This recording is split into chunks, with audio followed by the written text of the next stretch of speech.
நீதிமானீங்க? யாரை விசுவாசிச்சீங்க? ஏசப்பாவை நீங்கள் விசுவாசித்ததுனால நீங்க நீதிமான். சொல்லுங்க, என்ன விசுவாசம்? இயேசுதான் தெய்வம் என்று சங்கர் விசுவாசித்ததுனாலே அவர் நீதிமானாக சங்கர் மாறிவிட்டார். அல்லேலூயா. பாருங்க, இவ்விதமாய் நாம் விசுவாசத்தினாலே நீதிமான்களாக்கப்பட்டிருக்கிறபடியால், சொல்லுங்க, ஆதாம் எப்படி நீதிமானம் பார்த்தீங்க? இயேசுதான் தெய்வம் என்று விசுவாசித்ததுனாலே, இயேசுதான் சிலுவை எனக்காக ரத்தம் சிந்தினார், பாவத்துக்காக மரித்தார் என்று ஆதாம் விசுவாசிக்கும் போது இவர் நீதிமானாக மாறுகிறார். நமக்கு விசுவாசம் இல்லை. இயேசு மரித்தார், உலகத்தில் எல்லா மக்களுக்கும் தான் மரித்தார். எல்லா மக்களும் நீதிமான்களா?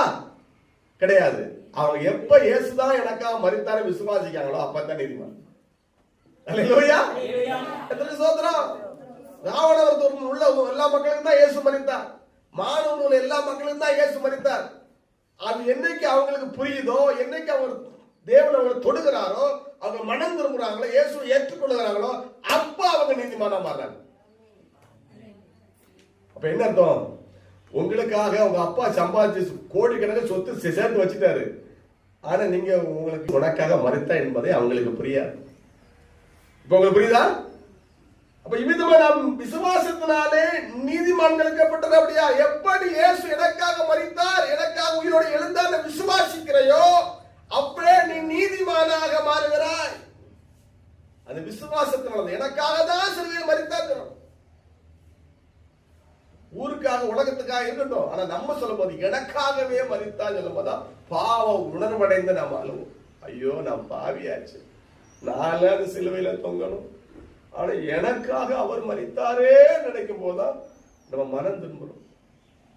இனிமே யோவான் 8 வாசிக்கிற விபச்சாரி ஸ்திரியை எல்லாம் கல்லறிஞ்சு கொள்ள வந்தாங்க, ஏசப்பா விடுவிச்சுட்டாரு. அப்ப அந்த அம்மா அந்த சகோதரருக்கு ஏசப்பா என்ன சொன்னாரு? நீ போய் இனி பாவம் செய்யாதேன்னு.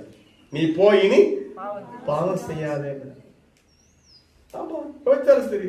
அதுக்கு பிறகு அந்த அம்மாவுக்கு உயிரே கொடுத்தாரு. அன்னைக்கு கல்லடிச்சு கொண்டிருப்பாங்க, அவங்க அந்த பாவிகள் கொண்டிருப்பாங்க வீரர்கள். ஆனா இயேசு அந்த அம்மாவுக்கு ஜீவனை கொடுத்து நீ போ இனி பாவம் செய்யாதேன்னு. அந்த அம்மா அன்னையிலிருந்து நீதிமானாய் பரிசுத்தவாட்டியாக வாழ்ந்தார். கைவிட்டவே சொல்லுங்க பாப்போம். யோவான் 4 அப்படித்தான். சமாரிய ஸ்திரிய பாருங்க, தண்ணி கேட்கிறார் அந்த அம்மாட்ட போய். அந்த அம்மா யாரு? 5 புருஷனோட வாழ்ந்துட்டு இருக்கு. உனக்கு 5 புருஷர்கள் இருந்தார்கள், இப்பொழுது ஒருவன் வீட்டில் இருக்கிறான், அவனும் உனக்கு புருஷன் இல்லை, நீ உண்மையை சொன்னாய்கிறார்.